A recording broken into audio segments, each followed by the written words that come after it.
Okay, I'm back in the vault with a little after bash update. And if anybody wanted to know, the vault is where I keep a whole lot of crap I don't want to deal with. Like this tree, for example. Yeah, I don't feel like taking it down, so I just dragged it out here. Nobody comes out here anyway, back here anyway, but me. So, oh well. I'll take it down one of these days. So, anyway, both of the Force RC survived.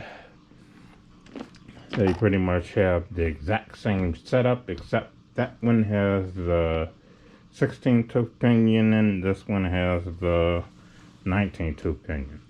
Yeah, I thought the pinion would give it a little bit better chance of doing a flip out there. Even though it does have the little extra wheelbase, it's nowhere near as nutty as that thing. They both just about had the same speed though, for some dumb reason. I don't know. Maybe it was just the system. I mean, it is the stupid BLX 185 system.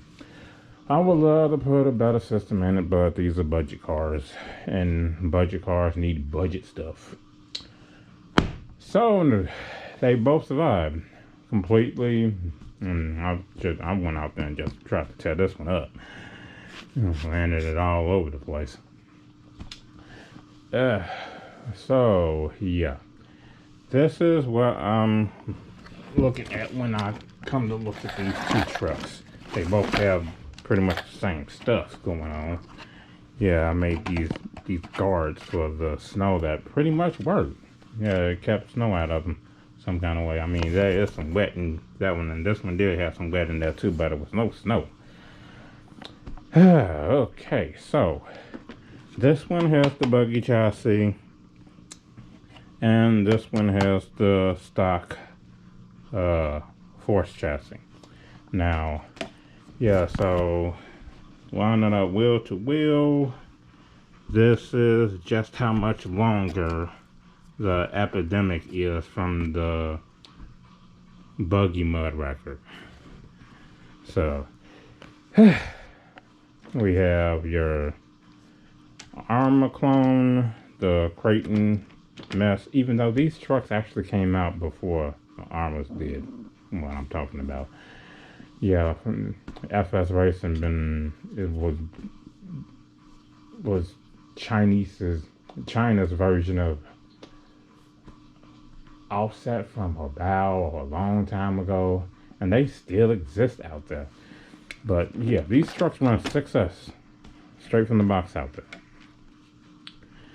So, I mean, there are buggy versions of it, obviously, since I got the stupid chassis with and bolted the stuff from the from the mud racket straight to it. So I found the buggy chassis, bolted it to it, and now it has the buggy chassis. Oh, this one does. Yeah, this one has the regular chassis. So, putting this thing on the buggy chassis definitely kicks it up a notch. I mean, it really does turn the damn thing into a stunt truck.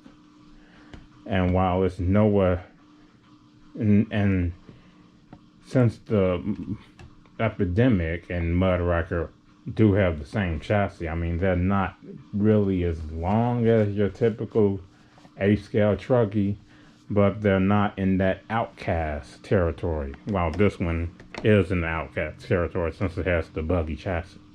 So, yeah, putting the buggy chassis on this thing turns it into a stunt truck and makes it does all kinds of flips and all kinds of crazy stuff. I mean, you can't get more for your money than trying to find one of these things. Of course, since they don't break, you don't need parts. I haven't broke one of these trucks.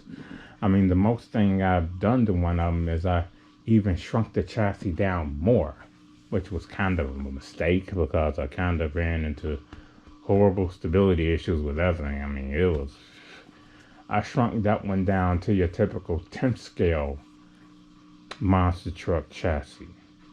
This is the buggy chassis, so it's like 10th scale LX. They want to ring that term. I made one that I put the Outcast body on, and that one had the 10th scale monster truck wheelbase. And that thing, it was so ridiculous. I just couldn't deal with it anymore, so I got rid of it. But no, I didn't get rid of it. I just undid the chassis and just kind of use it for parts. I don't want to try to be trying to figure out a way of getting the diff set up enough so it can actually be stable in the air. Because that thing could do flips and all day long, but flying wise, that thing could not fly in the air at all. Not in the least bit. So yeah, I have to go on and get this thing dried off already since it is completely wet. And I will deal with this one already since it's all dried off and ready to spray up and silicone up, and I don't know. It's gonna be pretty nasty out there for the next couple of days with the freezing temperatures and the snow. We might get another 40 next week, but it's gonna be freezing for the next 4 or 5 days. So yeah, I'll go on and get these things all cleaned up so they can not be down here rusting. And I will end it there and move on.